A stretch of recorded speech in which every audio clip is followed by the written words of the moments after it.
Et maintenant, juste avant le message, j'ai ici sur l'estrade ce soir mon bon ami, le docteur Lee Vail, de la première église baptiste de Lima, dans l'Ohio, qui était l'un de mes commanditaires aux réunions de Lima.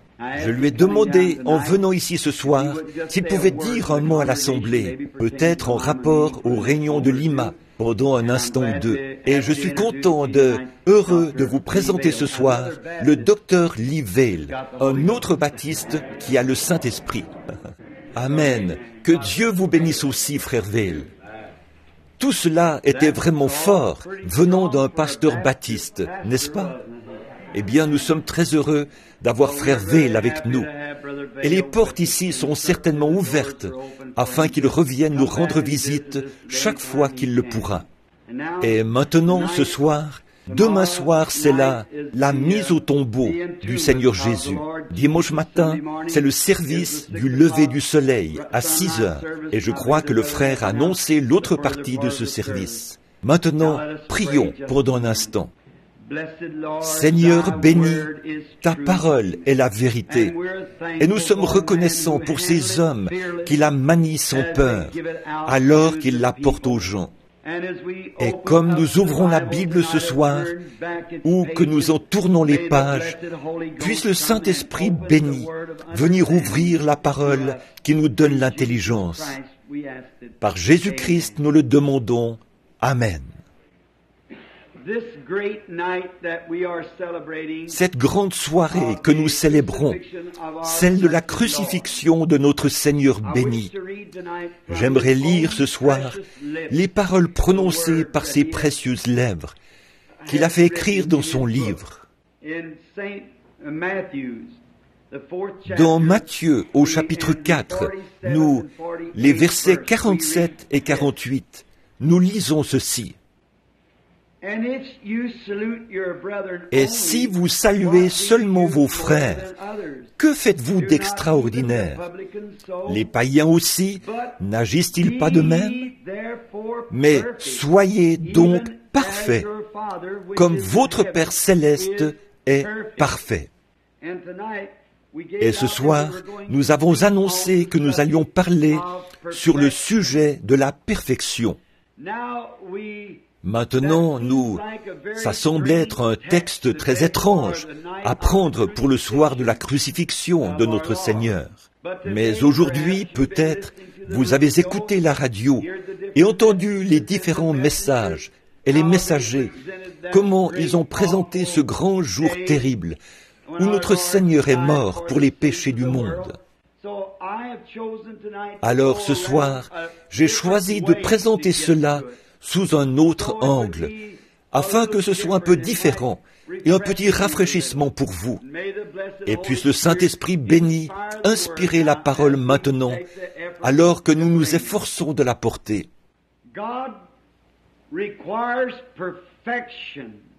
Dieu exige la perfection.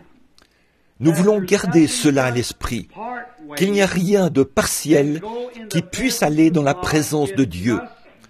Cela doit être parfait, notre adoration est tout. Or, dans le jardin d'Éden, Dieu avait placé Adam et Ève dans le jardin. Et ils ont péché et transgressé les lois de Dieu, en péchant par désobéissance. Et quand il y a transgression, la désobéissance est la transgression de la loi.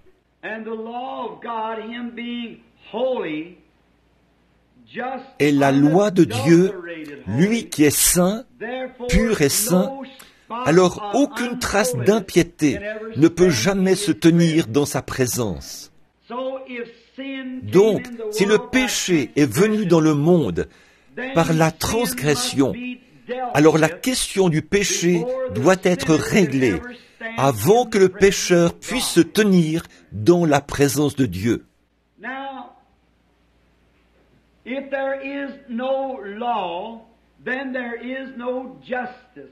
Maintenant, s'il n'y a pas de loi, alors il n'y a pas de justice. Mais la loi exige, ou la justice exige une loi. Et la loi, quand elle est invoquée, elle applique la justice.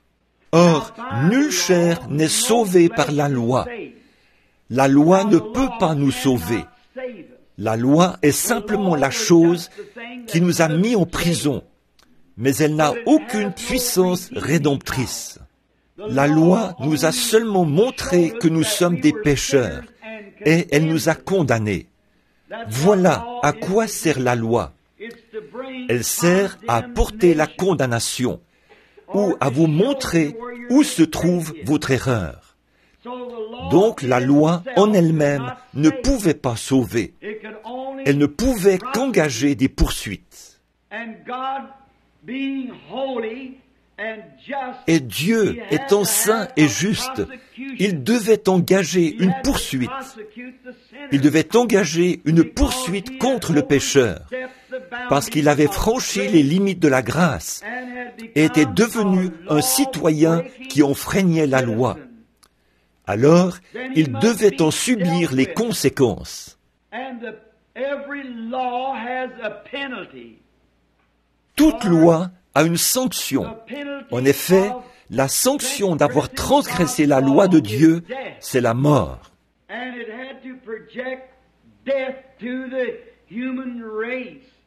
Et cela devait semer la mort dans la race humaine. Et toute la race humaine est sous la sanction de cette loi.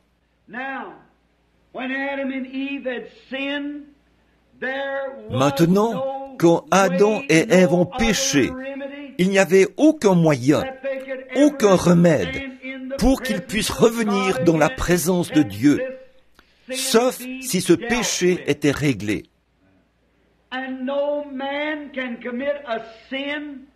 Et aucun homme ne peut commettre un péché, quel qu'il soit, peu importe combien le péché est petit ou combien il est grand. Ce péché-là doit être réglé avant que celui qui l'a commis puisse revenir dans la présence du Dieu saint. C'est pourquoi, lorsque Adam et Ève ont péché et ont transgressé la loi, ils ont été assujettis à la mort. Et la loi devait être exécutée. C'est pourquoi cela a assujetti toute la race humaine à la peine de mort. Maintenant, si nous pouvons seulement nous arrêter quelques instants là, dans notre pensée, et regarder ce grand tableau, et nous rappeler que chaque personne ici est incluse là-dedans.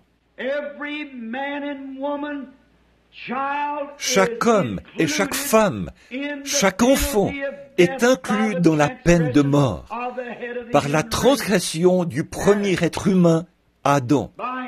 Par sa transgression, chacun d'entre nous est devenu victime du péché. Et la question du péché doit être réglée.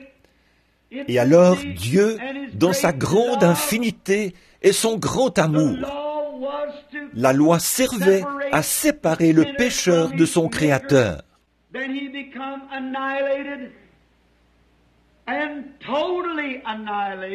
Afin qu'il soit anéanti, totalement anéanti. Il n'y avait aucun moyen pour lui de revenir un jour, à moins que ce péché ne soit réglé.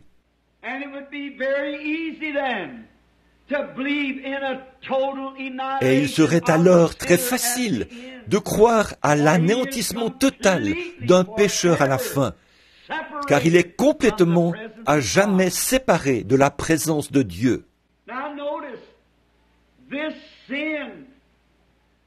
Maintenant, remarquez ce péché. Et comme Dieu qui est juste, il ne pouvait rien faire d'autre que d'être juste, car il est la ressource de toute justice. Alors, il n'y aurait rien d'autre à faire pour lui que d'appliquer la sanction pour cette transgression. Et la sanction était la mort, car il a dit, « Le jour où tu en mangeras, ce jour-là, tu mourras. »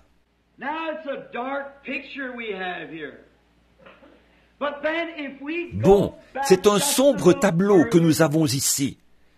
Mais si nous revenons un peu plus en arrière et que nous découvrons les attributs mêmes de Dieu, la Bible nous dit clairement que Dieu est amour.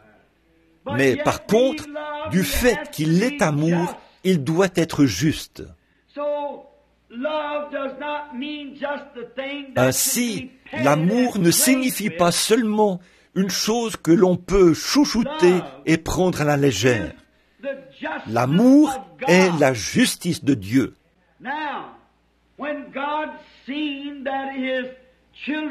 Ainsi, quand Dieu a vu que ses enfants avaient transgressé sa loi et qu'ils devaient subir la mort, alors l'amour souverain est intervenu pour pourvoir d'un moyen.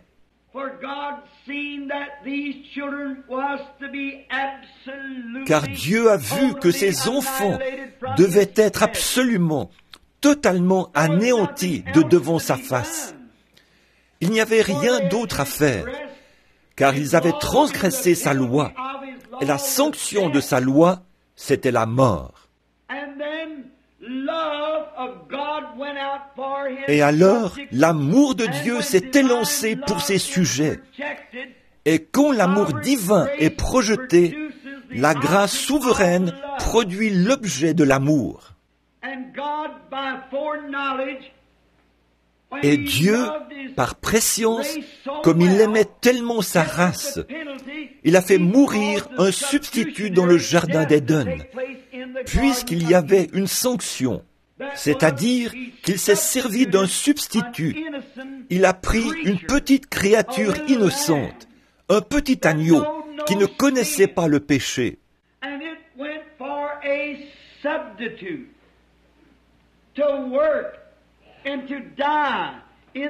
Cela a servi de substitut qui a été utilisé et est mort à la place du pécheur coupable.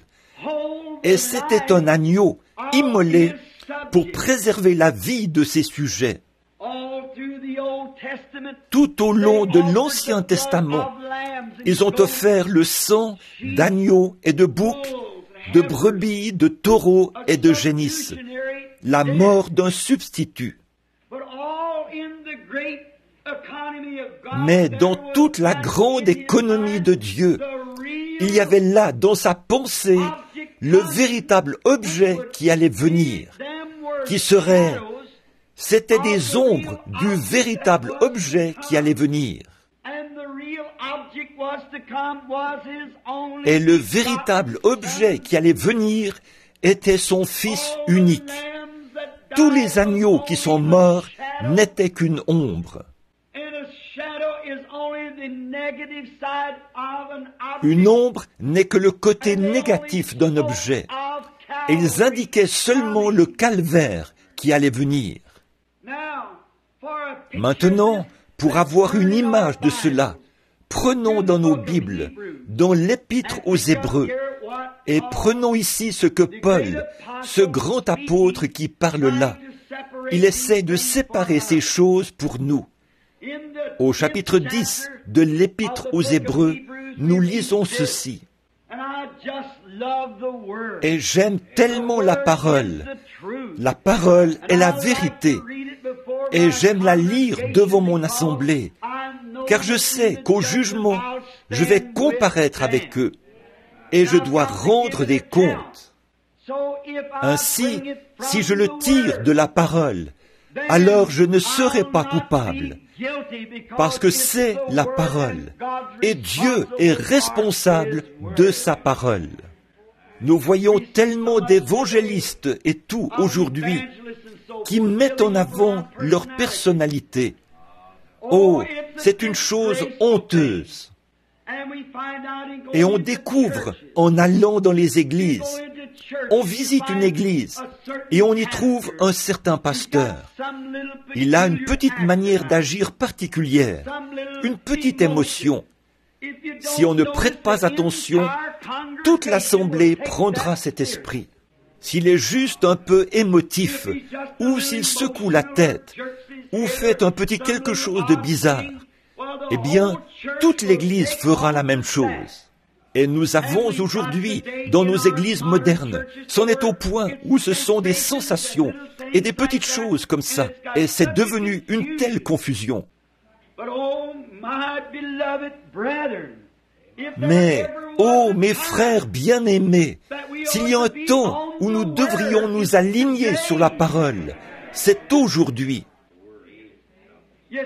Vous voyez, je n'aimerais pas comparaître au jugement et savoir que j'avais une petite révélation un peu particulière, non fondée, et que j'ai induit les gens en erreur. Je ne veux pas qu'ils aient mon esprit, ma façon d'agir, mais je veux qu'ils aient l'Esprit de Dieu, selon la parole de Dieu, qui produit la vérité. Aussi, en cette grande occasion ce soir, j'aimerais lire un extrait de la parole éternelle de Dieu.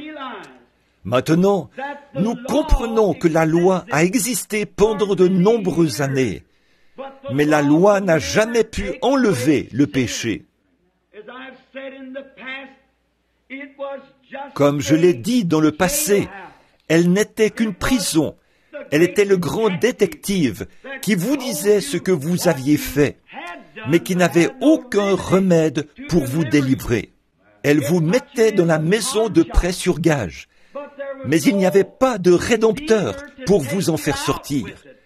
Elle ne faisait que vous emprisonner pour vous faire savoir que vous étiez un pécheur.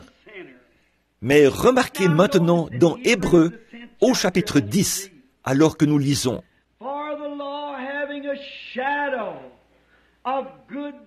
En effet, la loi, qui possède une ombre des biens à venir, et non l'exacte représentation. Souvenez-vous, c'était l'ombre d'une image à venir.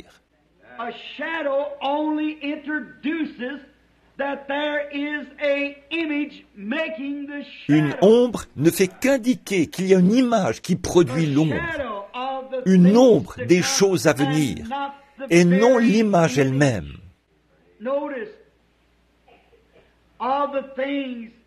Remarquez, des choses, l'exacte représentation des choses ne peut jamais, par les mêmes sacrifices qui ont été offerts perpétuellement, amener l'assistant à la perfection. Or Dieu, au commencement, exigeait la perfection. Jésus, quand il est venu sur terre, a dit « Soyez parfaits, comme Dieu dans le ciel est parfait. » Et la loi, qui possède une ombre des choses à venir, ne pourrait jamais amener l'adorateur à la perfection. Vous voyez la situation ?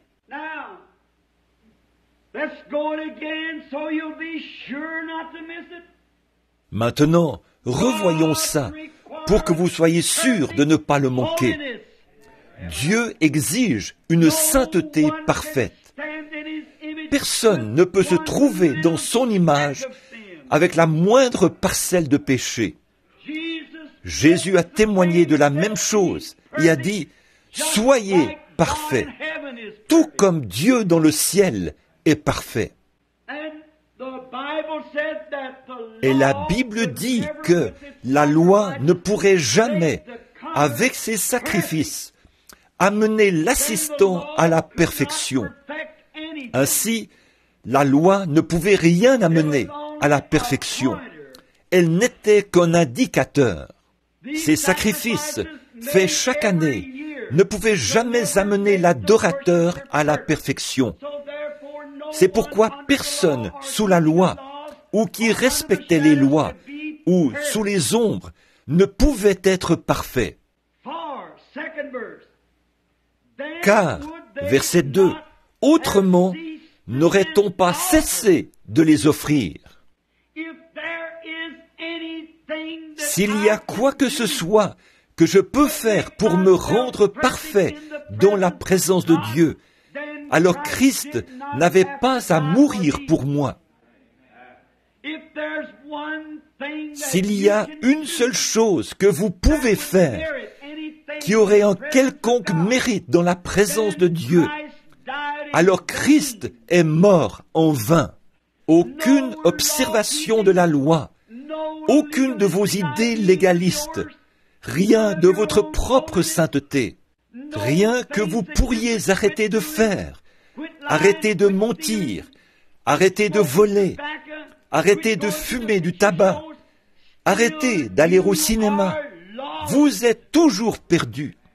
Rien ne peut le faire. Adhérez aux églises, les rituels, les cérémonies, les baptêmes, les ordres religieux, la lecture de credo, réciter des prières. Toutes ces choses ne comptent absolument pas. Vous êtes perdu.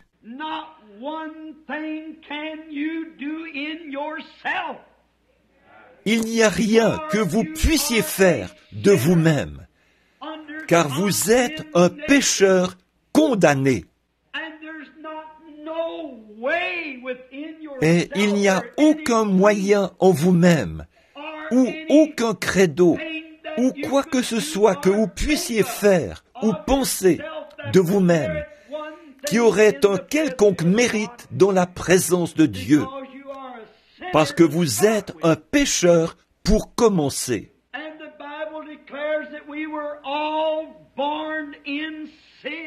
Et la Bible déclare que nous sommes tous nés dans le péché, conçus dans l'iniquité, venus au monde en disant des mensonges. Et Dieu ne pouvait pas prendre un homme et le faire mourir pour l'autre, car l'un est tout aussi coupable que l'autre. Dans la présence de Dieu, l'archevêque né dans ce monde est aussi coupable que le plus vil des ivrognes de la ville. L'un ne peut pas servir d'expiation pour l'autre. C'est pourquoi il a pris la vie innocente d'un animal, un petit agneau. Et sous l'Ancien Testament, la loi stipulait que lorsqu'un homme péchait, il amenait l'agneau à l'autel. Disons que s'il transgressait un des commandements, il amenait l'agneau et il le déposait sur l'autel. Il posait ses mains sur l'agneau et il confessait ses péchés, confessait qu'il avait tort et qu'il savait qu'il était coupable. La loi exigeait la mort et il amenait un agneau pour que celui-ci prenne sa place. Et quand on tranchait la gorge du petit animal, et il se mettait à donner des coups avec ses petites pattes et à bêler. Si vous avez déjà vu un agneau se faire abattre, quel cri pitoyable! Le pauvre petit être qui essaie de bêler, sa petite veine jugulaire est coupée. Et alors qu'il donne des coups de patte et qu'il tremble, alors qu'il se redresse, puis tremble de nouveau et bêle, et le sang qui jaillit, cela trempe sa petite laine et les mains de l'adorateur. Et alors, comme l'adorateur prenait conscience, pour avoir commis un adultère, pour avoir menti, volé, quelle qu'ait été sa culpabilité, ou même avoir eu de mauvaises pensées, peu importe ce que c'était, la moindre ombre, il était coupable, car c'était sa nature. Il était une personne coupable, peut-être pas par désir, mais par sa nature, il était coupable. Et il devait reconnaître que ce petit agneau innocent était mort à sa place. Et il avait de la peine pour cette petite chose. Mais l'homme, dès que l'agneau était finalement mort, avec le sang de l'agneau sur les mains, il quittait le bâtiment avec le même désir dans son cœur qu'il avait au départ. Pourquoi? Parce que la vie qui était dans le petit agneau, la vie se trouve dans le sang. Votre vie est dans votre sang. Nous savons ça. Et la vie dans le sang de l'agneau était une vie animale. C'est pourquoi, quand ces petits globules sanguins étaient brisés et que la vie était sortie de l'animal, elle ne pouvait pas revenir sur l'adorateur, parce que l'adorateur était un être humain. Le sang servait de couverture, mais il ne pouvait pas parfaitement faire l'expiation, car l'homme quittait le bâtiment avec le même désir de péché qu'il avait au départ.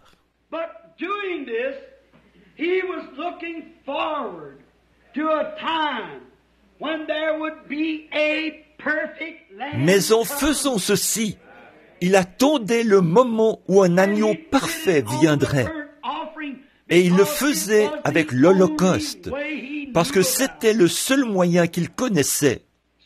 Alors, vous voyez, quand le sang coule et que la vie sort de l'animal, elle ne peut pas revenir sur l'homme, car l'une est animale, l'autre est humaine, un animal innocent pour un homme coupable.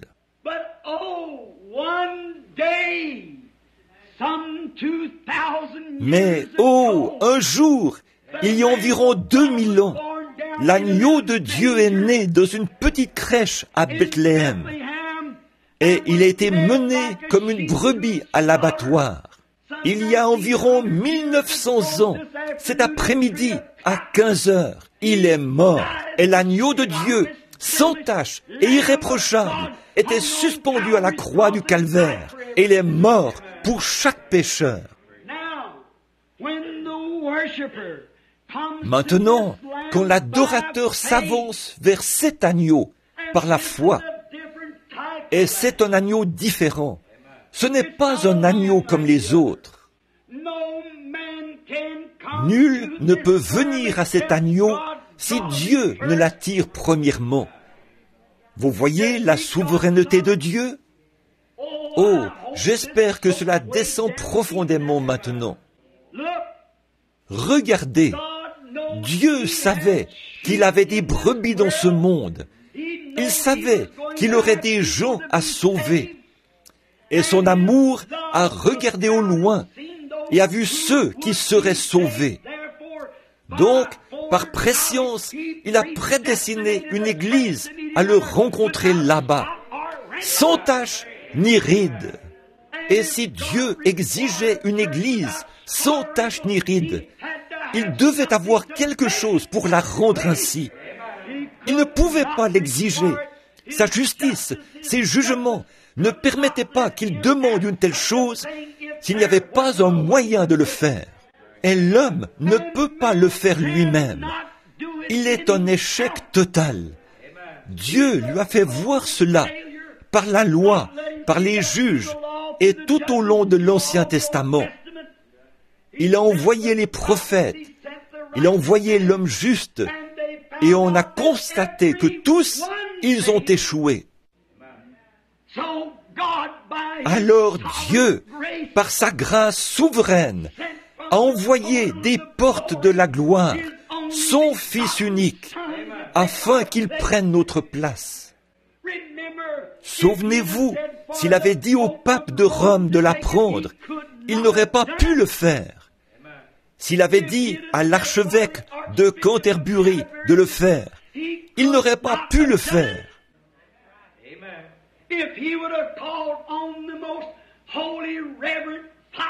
S'il avait fait appel au très saint révérend Père ou à l'évêque du monde, il n'aurait pas pu le faire. Il aurait été tout aussi rejeté que Judas Iscariote l'a été.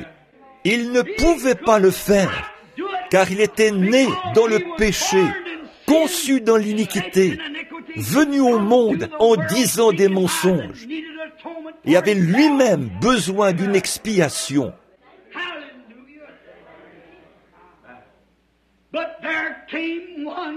Alléluia! Mais quelqu'un est arrivé des portails de la gloire. Nul autre, pas un homme bon, non plus un juif, ni un homme des nations. Il n'était rien de moins que le Dieu Tout-Puissant, caché dans la chair humaine. Il est venu lui-même pour offrir son propre sang, car cela n'est pas venu par le sexe. Le sexe n'a rien à voir là-dedans. Mais il a couvert une vierge de son ombre, et à partir d'une cellule de sang qu'il a créée lui-même, il a suscité celui qui est innocent. Alors mon salut, le vôtre, ce soir, ne dépend pas des mérites de nos propres actions. Il dépend de l'indéniable grâce souveraine du Dieu Tout-Puissant qui nous a choisis en lui. Certainement, je ne pourrai jamais être parfait, et vous non plus ne pourrez jamais être parfait. Et nous ne prétendons pas être parfaits, mais nous avons cette consolation, c'est que notre foi repose sur un sacrifice parfait qui a déjà été accepté. Alors, comment savons-nous que nous recevons cela? Lorsque l'adorateur pose ses mains par la foi sur le corps du Seigneur Jésus et qu'il ressent la terreur du péché et les crachats moqueurs sur son propre visage, qu'il ressent les gémissements de Gethsémané, les douleurs atroces du calvaire, et qu'il sait qu'il est coupable et confesse ses péchés correctement. Ô Seigneur béni, je suis coupable et je n'ai pas d'autre moyen à part toi pour m'aider. Et par la foi, tu invites, le Saint-Esprit est venu et m'invite à venir. Et maintenant, par la foi, j'accepte Jésus comme mon sauveur personnel. Cette vie qui est sortie de lui au calvaire, appelée le Saint-Esprit, qui était cachée dans la cellule de sang du Seigneur Jésus, revient sur l'adorateur et le baptise du Saint-Esprit dans le corps de Christ. Et il est déjà jugé. Vous n'avez pas à vous inquiéter du jugement. Quand je me tourne et que je regarde ce petit crucifix, je me rends compte que cela, représente son corps. Et maintenant, ce corps a déjà été jugé. Dieu ne peut pas être juste et le juger de nouveau, car il est déjà jugé. Dieu a frappé ce corps des jugements de la mort. Et tant que je peux trouver un moyen d'être caché dans ce corps, son jugement a frappé là pour moi et pour vous. Nous sommes libres. Romains 8:1 dit, « Il n'y a donc maintenant aucune condamnation pour ceux qui sont en Jésus-Christ, qui marchent non selon la chair, mais selon l'Esprit. » Voilà, aucune condamnation, peu importe ce qu'il peut advenir. Vous êtes cachés sous le sang. Encore une fois, comment entrons-nous dans ce corps? 1 Corinthiens 12:13 dit, « Par un seul esprit. » Comment est-ce que l'esprit vient? Par le sacrifice.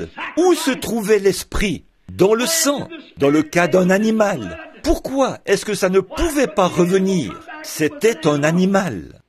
L'esprit animal ne pouvait pas venir sur l'esprit humain et changer quoi que ce soit, car l'esprit humain était d'une vie supérieure que celle de l'animal. Mais l'esprit d'aucun autre homme ne pouvait revenir. Si vous avez l'esprit d'un ancêtre, c'est du spiritisme. Mais Dieu lui-même est venu pour que son propre esprit, qui est l'esprit le plus grand qui existe, puisse revenir par la forme du baptême du Saint-Esprit sur l'adorateur, par le sang de Christ, et le faire entrer dans le corps. Il est alors en sécurité. Regardez, Le sang des taureaux et des boucs ne ferait pas l'affaire, car il était faible. Commençons maintenant à lire vers le verset 12. Très bien. Le sang des taureaux et des boucs ne pouvait pas marcher, ni faire l'expiation. Regardez. Mais lui, quel homme? L'évêque? Non. Le pape? Non.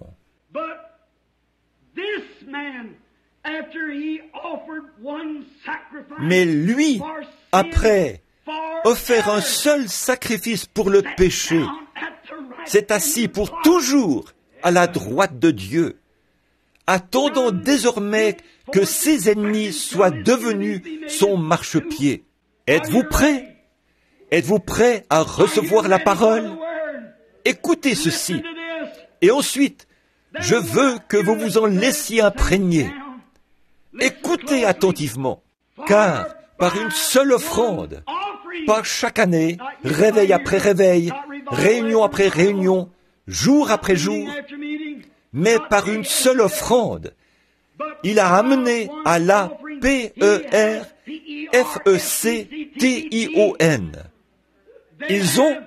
Il a, par une seule offrande, il a amené à la perfection. C'est l'exigence de Dieu. Pour toujours ceux qui sont sanctifiés. Voilà, c'est la réponse devant la mort de Christ. C'est la réponse devant le calvaire. Il a, par son propre sang, entièrement racheté nos péchés et amené à la perfection pour toujours ses croyants. Par conséquent, en Christ, nous sommes irréprochables, parfaits, dans la présence du Dieu Tout-Puissant. Nous sommes des gens qui vivent au-dessous de leurs privilèges. À cause des doctrines que nous avons adoptées, on nous a enseigné que nous devons atteindre un certain niveau, que nous devons faire une certaine chose. Non, mon frère, ce n'est rien que vous ayez pu faire. C'est ce que Dieu a fait pour vous.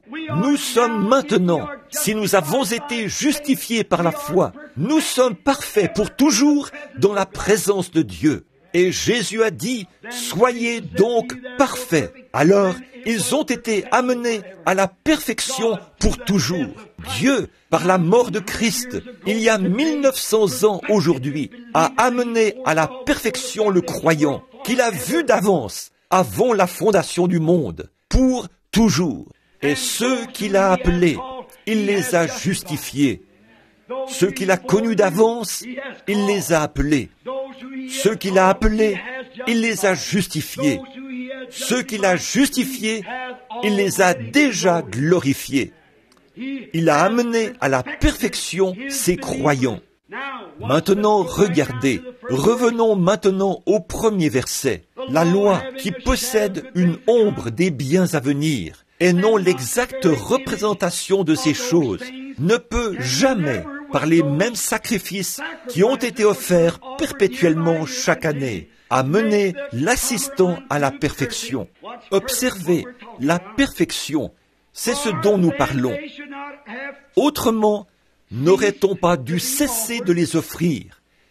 Parce que celui qui rend ce culte, étant une fois purifié, n'aurait plus eu aucune conscience de son péché. Que voulez-vous dire? Le mot conscience ici, la bonne interprétation, c'est désir.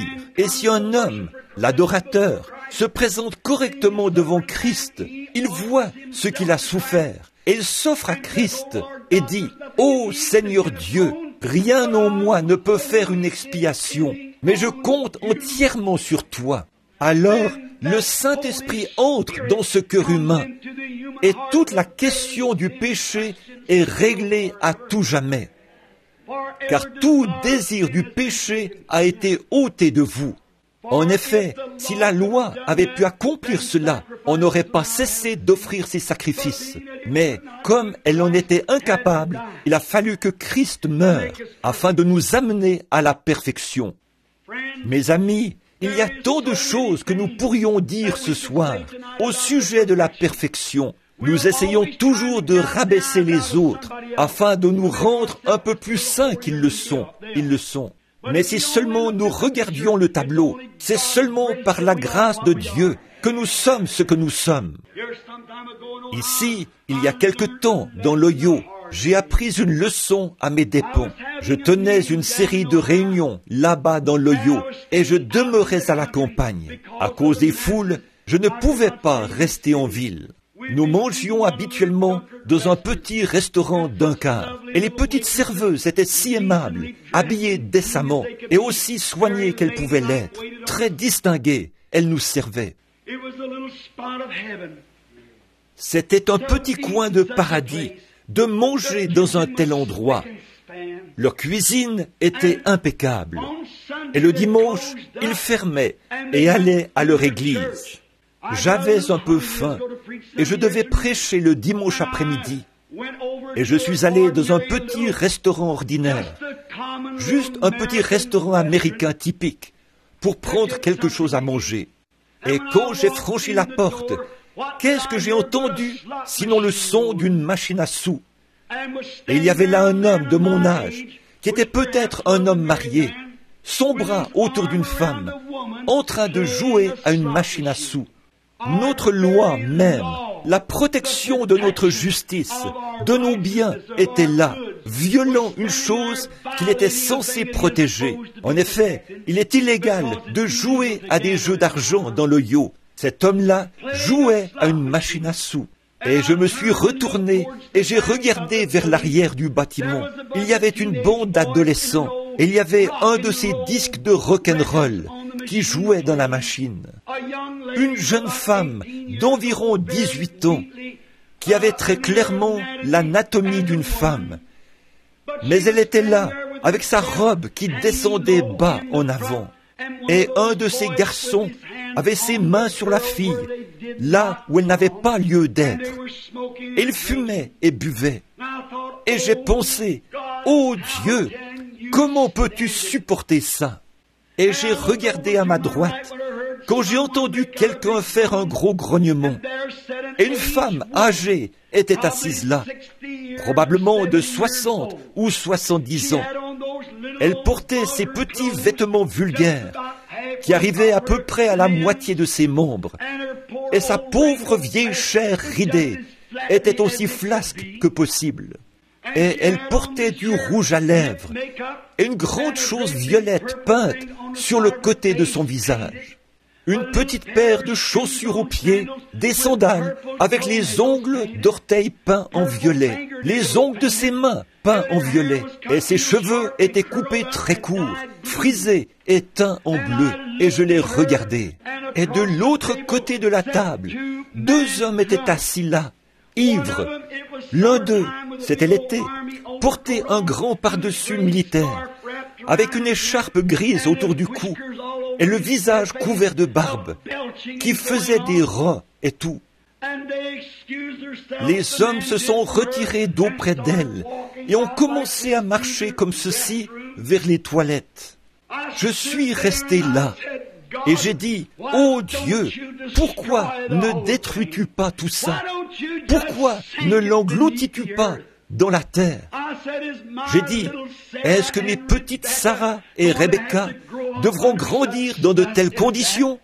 J'ai dit, comment peux-tu, ô Dieu, dans ta grande sainteté, supporter même de regarder une chose comme cela, sans envoyer un tremblement de terre pour l'engloutir? Et pendant que j'étais là à condamner cette femme, en faisant cela, je me suis retiré derrière la porte. J'ai senti l'Esprit de Dieu venir vers moi. Et je me suis placé derrière la porte. Et j'ai vu comme quelque chose qui tourbillonnait. Et quand ça s'est produit dans la vision, c'était la terre qui tournait et qui tournait. Et comme j'ai remarqué, autour de la terre, il y avait un fil cramoisi autour de la terre. Et quand je suis arrivé là, sur la terre, je me suis vu, petit garçon, en train de faire des choses que je n'aurais pas dû faire. Peut-être pas comme ça, mais c'était péché. Et chaque fois que je faisais quelque chose, je voyais cette grande ombre noire monter vers le ciel. Et là, Dieu m'aurait tué sur le champ. Puis j'ai vu ce sacrifice parfait qui se tenait là, entre moi et Dieu. Je l'ai vu se tenir là, avec les épines sur sa tête, et le crachat qui coulait sur son visage.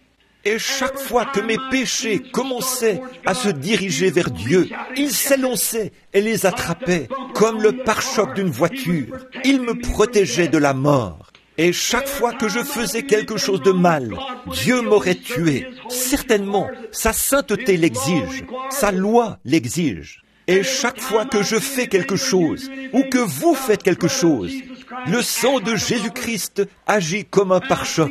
Et j'ai vu que ce fil cramoisi signifiait que le sang protège encore la terre. Et comme je me tenais là, à regarder, je me suis rapproché un peu plus près, quand j'ai vu qu'il était là.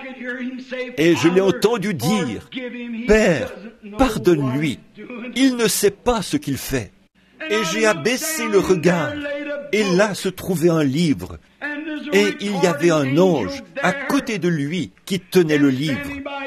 Et chaque fois que je péchais, c'était inscrit dans le livre, et mon nom était dessus. Et je me suis rendu compte qu'un jour, que ce fil de sang serait enlevé et que je devrais me tenir dans la présence de Dieu avec ma vie de péché. Mais j'ai vu que par sa miséricorde, il retenait mon jugement. Je suis allé vers lui humblement.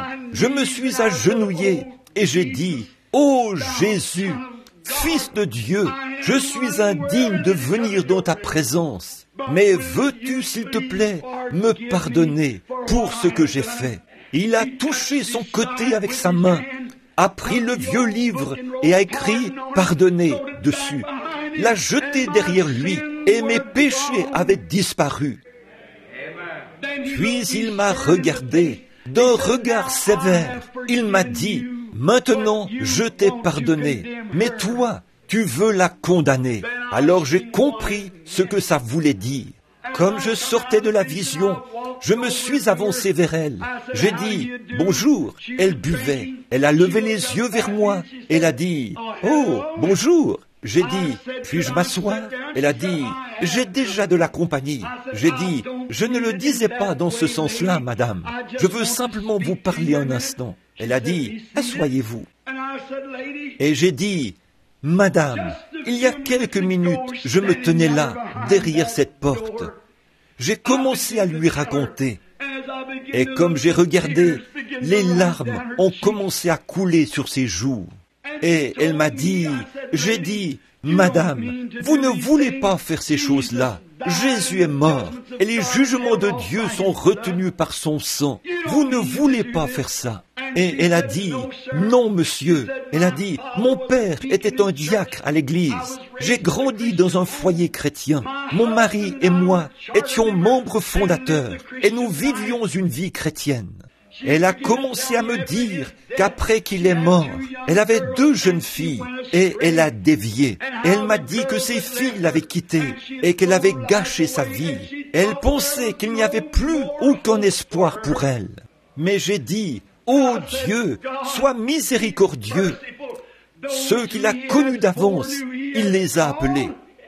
Elle a dit, « Êtes-vous le révérend Branham de là-bas ?» J'ai dit, « C'est moi. » Elle a dit, « J'ai honte de moi, d'être assise ici comme ça. » Elle a dit, « Pensez-vous qu'il y aurait une chance pour moi ?» J'ai dit, « Jésus a les bras tendus.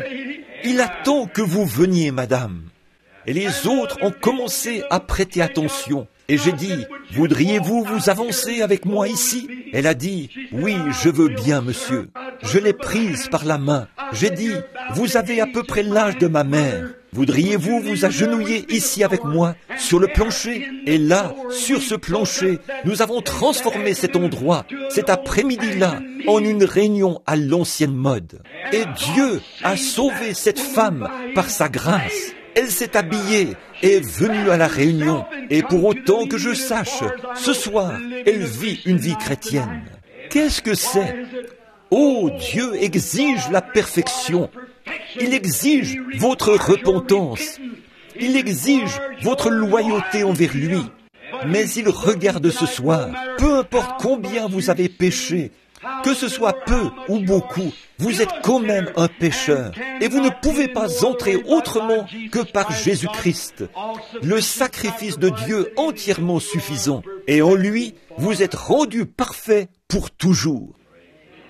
Pensez-y, ce n'est pas quelque chose que vous faites, ce n'est pas que vous tournez la page. Ce n'est pas une nouvelle vie que vous commencez, c'est une confession de vos torts et la grâce de Dieu envers vous. Cela vous amène à la perfection.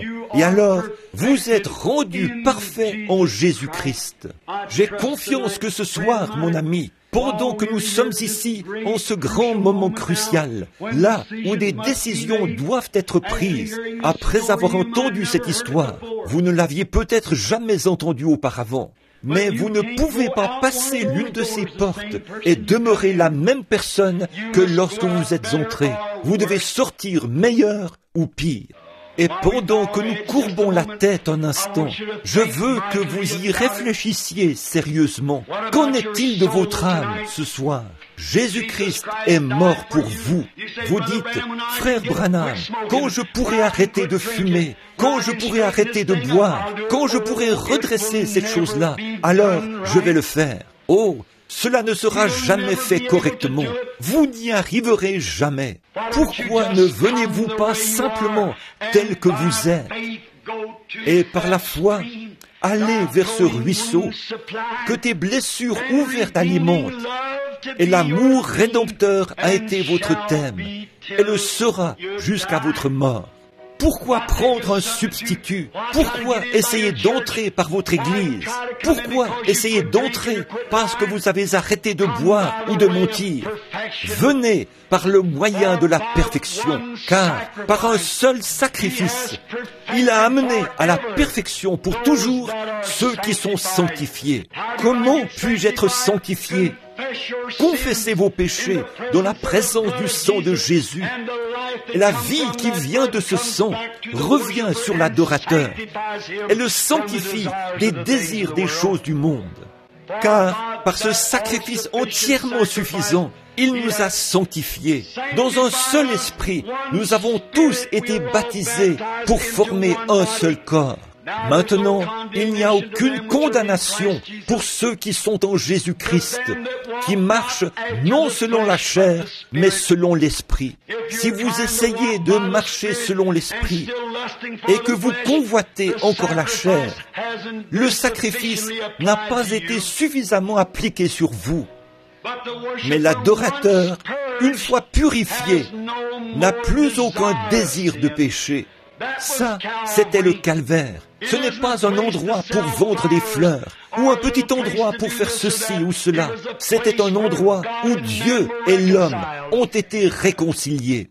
C'était un endroit où la paix et la parfaite sécurité ont été apportées à l'humanité. Pouvez-vous m'accompagner ce soir, mon ami pécheur, au calvaire, et par la foi, appliquer ce sang à votre âme, et laisser le Saint-Esprit venir vous sanctifier par son grand sacrifice. Avant que nous prions, voudriez-vous lever votre main vers Dieu et dire, « Ô Dieu, sois miséricordieux envers moi. Je confesse maintenant tous mes péchés en cette soirée du Vendredi Saint et je suis reconnaissant pour les grandes souffrances que Christ a endurées pour moi. Je renonce maintenant à ma propre volonté, à mes propres intentions et à tout, pour te suivre à partir d'aujourd'hui et pour toujours. » Voulez-vous lever la main et dire, « Pensez à moi, frère Branham, dans la prière. C'est la décision de mon cœur. » Y en a-t-il en cette grande soirée, pendant que nous attendons un instant? Par ici, à ma droite, il y en a sûrement un par là. Avez-vous honte de vos péchés? Avez-vous honte de ce que vous avez fait? Le monde ce soir est à la recherche de héros. Et il a des héros, physiquement parlant. Un jour, là-bas, en Suisse, au moment où le sort de la Suisse était en jeu, des gens de la Suisse s'étaient rassemblés dans les champs pour défendre leur économie. La grande armée qui arrivait était trop grande pour eux. Ils étaient tous solidement entraînés. Ils avaient de grandes lances et des boucliers. Les Suisses ne pouvaient rien faire d'autre que de se rendre. Ils étaient acculés au pied d'une montagne. Alors, un héros s'est avancé. Quelqu'un devait mourir, et s'il perdait la bataille, il n'avait rien d'autre que de vieilles lames de faucille et des pierres, des bâtons pour se battre, alors que l'armée qui arrivait avait l'air d'un mur. S'ils étaient conquis, leurs gentilles petites femmes se feraient violer, leurs jeunes filles se feraient violer, leurs bébés se feraient tuer, leurs têtes seraient fracassées, leurs maisons seraient détruites, tout serait perdu. Puis il y avait là un homme dont le nom est trop vite oublié. Il s'appelait Arnold von Winkelried. Il s'est avancé et a dit, « Homme de la Suisse, aujourd'hui je donne ma vie pour la Suisse. » Il a dit, juste au-delà de la montagne, là-bas, il y a une petite maison blanche. J'ai une femme et 3 enfants qui m'attendent, mais ils ne me reverront plus jamais, car aujourd'hui, je donne ma vie pour la Suisse. Ils ont dit, « Qu'est-ce que tu vas faire, Arnold von Winkelried ?» Il a dit, « Suivez-moi et faites de votre mieux avec ce que vous avez. » Et il a promené les regards sur l'armée jusqu'à ce qu'il trouve là où il y avait le plus grand nombre de lances.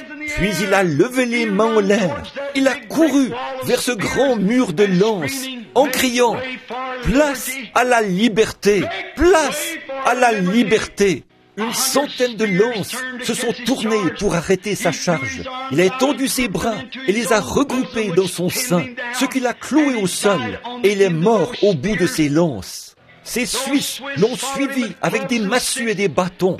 Cette grande démonstration d'héroïsme a mis cette armée en déroute, à un point tel que les Suisses les ont battus et chassés hors du pays. Et ils n'ont plus jamais eu de guerre, depuis ce jour-là jusqu'à aujourd'hui. Tenez-vous là, en Suisse, et mentionnez le nom d'Arnold von Winkelried. Vous verrez des larmes couler sur leurs joues. Pourquoi ? Il a sauvé leur pays. Ça, c'était un grand acte d'héroïsme. C'est rare de voir quelque chose de comparable, et cela n'a jamais été surpassé sur cette terre. Mais, oh, c'était une petite chose à côté de ce qui s'est passé un jour. Quand la race d'Adam se tenait là, les démons arrivaient de tous les côtés. Les prophètes avaient échoué. La loi avait échoué. Le sacrifice des taureaux et des agneaux avait échoué. La nature de l'homme avait échoué. Tout. Et la petite race d'Adam se tenait là, vaincue, dépassée en nombre par les démons, les superstitions, les maladies, les afflictions.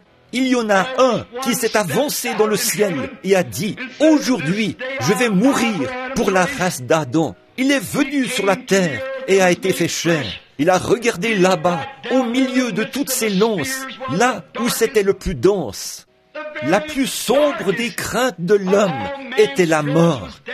Et il a pris la mort dans son sein. Et au calvaire, il a payé le sacrifice. Il a crié, « Place à la liberté !»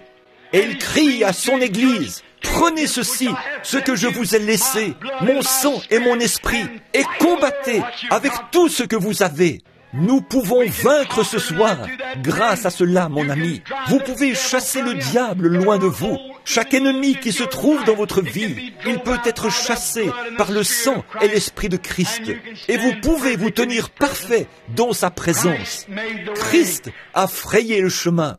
Pourriez-vous simplement lever votre bras vers lui et dire « Pardonne-moi, que Dieu vous bénisse, frère. Quelqu'un d'autre, sois miséricordieux envers moi, ô Dieu. » Je confesse maintenant mes torts. Y a-t-il des membres d'église tièdes qui vont à l'église tous les jours et qui essayent peut-être d'être aussi pieux que possible? Mais vous savez que le tempérament colérique et l'indifférence, l'égoïsme et des habitudes s'accrochent à vous, si bien que vous n'avez pas la victoire. Voudriez-vous être purifié de tout cela par le sang ce soir? Car l'adorateur, une fois purifié, n'a plus conscience. Aimeriez-vous lever la main, vous, les membres d'église? Que Dieu vous bénisse, madame. Levez vos mains et dites, frère Branham, pensez à moi dans la prière. Que Dieu vous bénisse, madame. C'est vrai, c'est la vraie chose à faire. Que Dieu vous bénisse là-bas derrière, monsieur. Quelqu'un d'autre, levez la main, dites, ô Dieu, sois miséricordieux envers moi. Je sais que je professe le christianisme, mais je ne le vis pas. Je sais que je ne le vis pas. Et dans mon cœur, je ne suis vraiment pas en règle avec toi. Je veux être l'un des élus de Dieu. Je sens dans mon cœur que je le suis, mais je n'ai jamais rejeté les fardeaux qui m'enveloppent si facilement. Et je veux les rejeter ce soir. Et par la grâce de Dieu, je vais le faire. Priez pour moi. Voulez-vous lever la main? Que Dieu vous bénisse, madame. Quelqu'un d'autre? Juste encore un peu, nous attendons. Pendant que nous attendons silencieusement, que tout le monde maintenant, avec la tête inclinée en prière, fredonne doucement ceci maintenant.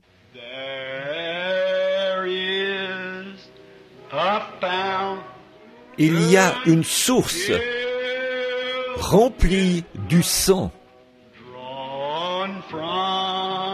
des veines d'Emmanuel.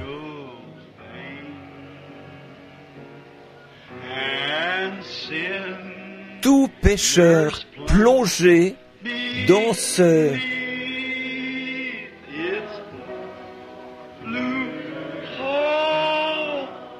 est lavé de tout péché.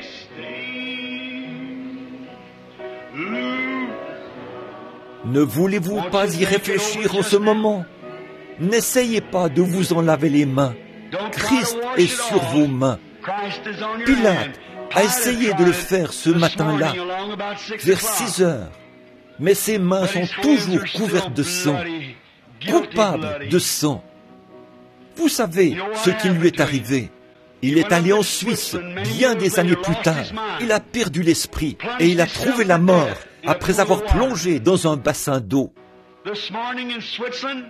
Ce matin, en Suisse, des centaines de personnes viennent voir la scène. De l'eau bleue qui bouillonne du fond de ce grand bassin d'eau. Ils le font chaque année. C'est une vieille légende. On dit que Dieu a refusé que l'eau lui lave les mains. Frère, peu importe combien de fois vous vous faites baptiser, quoi que vous essayez de faire, rien ne purifiera vos mains, sauf le sang de Christ. Dieu a refusé cela. Et l'eau bleue, après presque 2000 ans, bouillonne encore. Dieu refuse cela. Votre propre justice ne peut pas purifier vos péchés. Rien d'autre que le sang de Jésus. Pensez-y maintenant. Nous allons prier dans un instant. Je me demande si je peux demander quelque chose ce soir.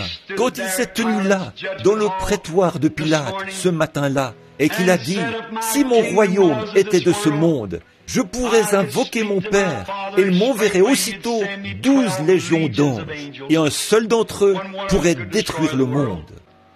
Je lui parlerais, et 12 légions d'anges seraient à ma disposition. Il aurait pu le faire, mais il est resté là, doux et humble, pour prendre votre mort et vos péchés. Serez-vous assez reconnaissant pour ce sacrifice ce soir, vous qui en avez besoin et qui avez besoin des bénédictions de Dieu? Voulez-vous vous lever pour cette prière? Levez-vous simplement, vous qui voulez qu'on pense à vous dans cette prière, et dites, « Oh Dieu, sois miséricordieux envers moi, je suis coupable, j'ai fait des choses mauvaises, et je veux maintenant accepter mon pardon par Jésus-Christ. » Voudriez-vous vous lever maintenant? Que Dieu vous bénisse, jeune dame. Ça, c'est du courage. Restez debout là. Est-ce que vous voulez dire que vous avez levé la main et que là, vous n'êtes pas assez sincère pour vous lever? À quoi l'Évangile vous a jamais servi? Oh, on prend l'Église à la légère, on prend Dieu à la légère. L'heure est bientôt arrivée. Un de ces jours, une bombe atomique frappera quelque part par ici, l'une de ces grandes usines de poudre explosive. Il n'y aura pas une fraction de seconde pour y réfléchir. Il sera trop tard alors, et peut-être avant Pâques prochain, ou même ce Pâques-ci. Ne voulez-vous pas vous lever maintenant et dire, « Oh Dieu, sois miséricordieux envers moi, un pécheur. J'accepte maintenant Christ, car il s'est offert comme victime expiatoire pour mes péchés, et par sa grâce et seulement par sa grâce, je demeure dans la présence de Dieu. Voulez-vous confesser vos torts? Celui qui cache ses péchés ne prospérera pas. Celui qui confesse son péché obtient miséricorde. C'est à vous de décider. Il observe. Maintenant, notre Seigneur béni, ce soir se tiennent ici 3 âmes pénitentes, un chiffre pertinent, un homme et 2 femmes. Et je pense au calvaire, Seigneur, lorsque d'un côté, l'un a dit, « Seigneur, souviens-toi de moi quand tu viendras dans ton règne. » L'autre a dit, « Si c'est toi, fais-nous voir un miracle, retire-nous de la croix et sauve-toi toi-même. » Et l'autre a dit, « Ô Dieu, sois miséricordieux envers moi. » Et ta tête s'est tournée vers la droite, et tu as dit, « Aujourd'hui, tu seras avec moi dans le paradis. » Mais tu n'as rien dit à l'autre, parce qu'il n'y avait pas de repentance. Et Dieu notre Père, je prie que ceux-ci, peut-être, j'espère bien qu'ils sont les 3 seuls dans le bâtiment, qui ressentent qu'ils ont vraiment besoin de confesser leurs torts. Mais ils sont venus par le moyen entièrement suffisant, le moyen de la croix. Pardonne-leur, Seigneur, et bénis-les. Ils se tiennent ici ce soir, comme tu t'es tenu pour eux, dans le prétoire de Pilate, comme tu t'es tenu pour eux, entre les cieux et la terre, quand le soleil s'est couché, et que la lune refusait de donner sa lumière, et que le voile du temple s'est déchiré du haut en bas. Je te prie, ô Dieu, de les bénir et de leur accorder ta miséricorde, de les purifier par ton sang et baptise-les par ta puissance de sanctification pour former le corps de ton propre Fils, Jésus-Christ. Alors ils seront préservés pour tout le temps et pour toute l'éternité. Bénis les autres qui sentent qu'ils sont en règle, qu'ils ont déjà rempli toutes ces choses. Je te prie de leur accorder cette bénédiction au nom de Christ. Amen. Que Dieu vous bénisse. Et vous qui êtes près de ceux qui se sont levés, tendez la main et serrez-leur la main. Quelqu'un, et dites que le Seigneur vous bénisse. C'est bien, comme donner la main d'association.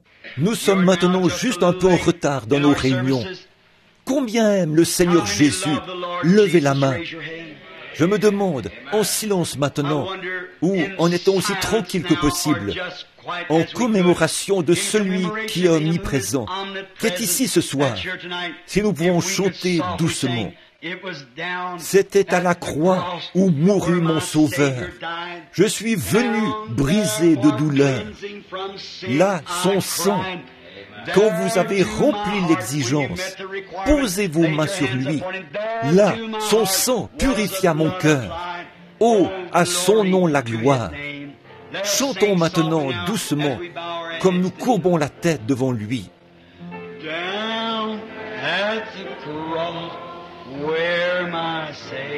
À la croix où mourut mon Sauveur.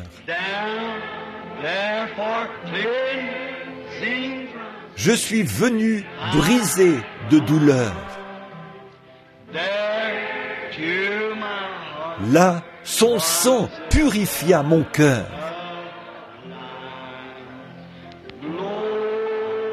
À son nom la gloire.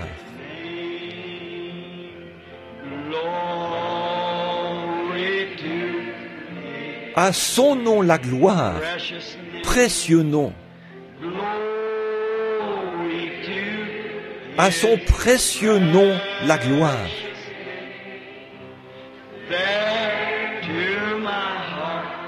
Là, son sang purifia mon cœur. À son nom la gloire. Maintenant, doucement, avec la tête inclinée, vous qui êtes sauvés, dites, « Oh, levez la main maintenant. » Ô précieuse fontaine qui sauve du péché,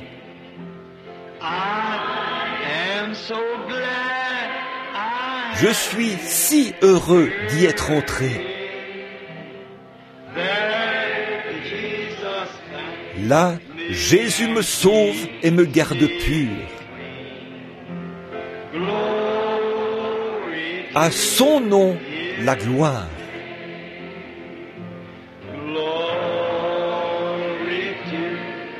À son précieux nom la gloire.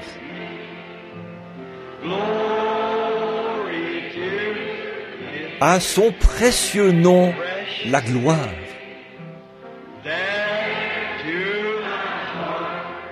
Là, son sang purifia mon cœur. À son nom la gloire. Maintenant, avec les mains baissées, la tête inclinée, ça me revient à l'esprit. Quelqu'un a appelé il y a quelques instants et a dit que quelqu'un voulait qu'on pense à lui ce soir dans la prière pour son corps. Il ne pouvait pas revenir à la réunion de dimanche soir pour le grand service de guérison. Voulez-vous vous lever, vous qui voulez qu'on pense à vous dans cette prière en ce moment?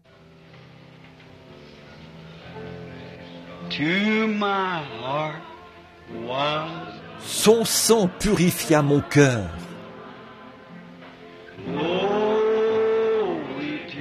À son nom la gloire. À son nom. Maintenant, avec la tête inclinée, il a été blessé pour vos transgressions, meurtri pour votre iniquité. Le châtiment qui vous donne la paix est tombé sur lui. Et c'est par ces meurtrissures que vous avez été guéris. À son nom la gloire. Maintenant, Père béni, comme nous nous approchons humblement de la croix à cet instant, où la grâce et la miséricorde m'ont trouvé, là où l'étoile brillante du matin a répandu sa lueur autour de moi, ces malades sont ici dans ta présence. Ils croient maintenant par la foi. Ils regardent ce dos meurtri là-bas. Et par ces meurtrissures, nous avons été guéris. Très Saint Père, nous venons en confessant notre foi, croyant que tu guéris nos corps malades par les grandes souffrances subies pour autrui par le Seigneur Jésus. Et nous adressons pour ces gens qui sont debout une prière de la foi qui guérira les malades, comme tu l'as promis. Et ce soir, nous formons ensemble un seul bloc, tes croyants. Tu as dit, là où 2 ou 3 sont assemblés, je serai au milieu d'eux. Et nous demandons miséricorde pour eux, afin que ta grâce puisse maintenant toucher leur âme intérieure, que quelque chose s'ancrera profondément, qu'ils sauront que Christ est ici et qu'il leur a parlé. Il a dit, mon enfant, j'ai porté ta maladie là-bas au calvaire. Maintenant, décharge-toi simplement sur moi de tous tes soucis, car je prends soin de toi, et qu'il soit guéri complètement, car nous le demandons au nom de Jésus. Amen. Et comme ils s'assoient maintenant, que quelqu'un près d'eux leur impose les mains, quelqu'un qui priait pour eux. La Bible dit, ils imposeront les mains aux malades seront guéris. Que le Seigneur vous bénisse. Si je ne me trompe pas, l'homme que je suis en train de regarder, n'est-ce pas celui qui était guéri ici il y a quelques jours, ou il y a quelques dimanches, qui était sourd, ou avait un problème aux oreilles? Je vois que vous appréciez la réunion ce soir. Vous m'entendez bien maintenant? C'est bien, merveilleux. Levez-vous un instant. Combien se souviennent qu'il était ici? Et il est passé dans la ligne de prière. On l'a amené sur l'estrade, et le Seigneur l'a guéri et rétabli. Que le Seigneur soit béni. Merci mon frère pour votre témoignage. Il pourrait y en avoir des douzaines. Mais n'est-il pas merveilleux? Maintenant, nous voulons vous voir demain soir de bonne heure, puis dimanche matin de bonne heure, dimanche après-midi, et si vous pouvez revenir pour le service de guérison dimanche soir, jusqu'à ce que nous nous revoyions, levons-nous et chantons le cantique que nous chantons au moment de nous séparer. Revêt-toi du nom de Jésus. Revêt-toi du nom de Jésus. Ô toi, enfant de tristesse, il va te procurer Tournez-vous et serrez la main de tout le monde maintenant. Prends-le partout où tu vas. Précieux nom, tournez-vous et serrez la main des gens. Nom si doux,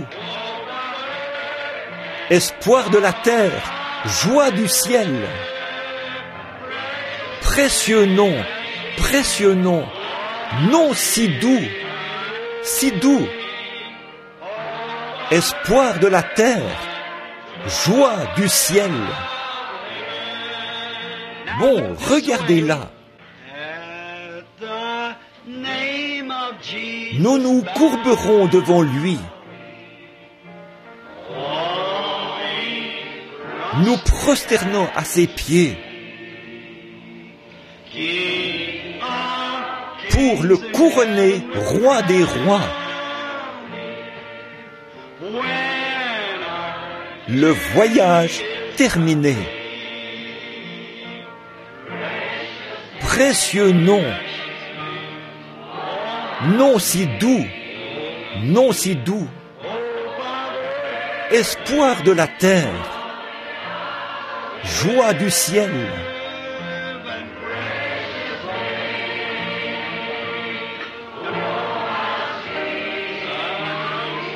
Si doux,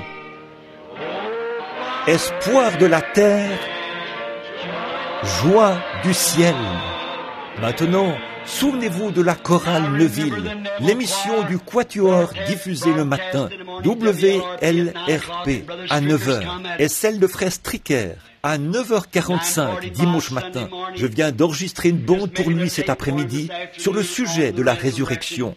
Et maintenant, jusqu'à ce que nous nous revoyions, que les bénédictions du Seigneur soient avec vous, alors que nous courbons la tête. Et je vais demander à mon bon ami et frère Palmer, de Macon, en Géorgie, s'il veut bien terminer la réunion par la prière. Alors prions, frère Palmer.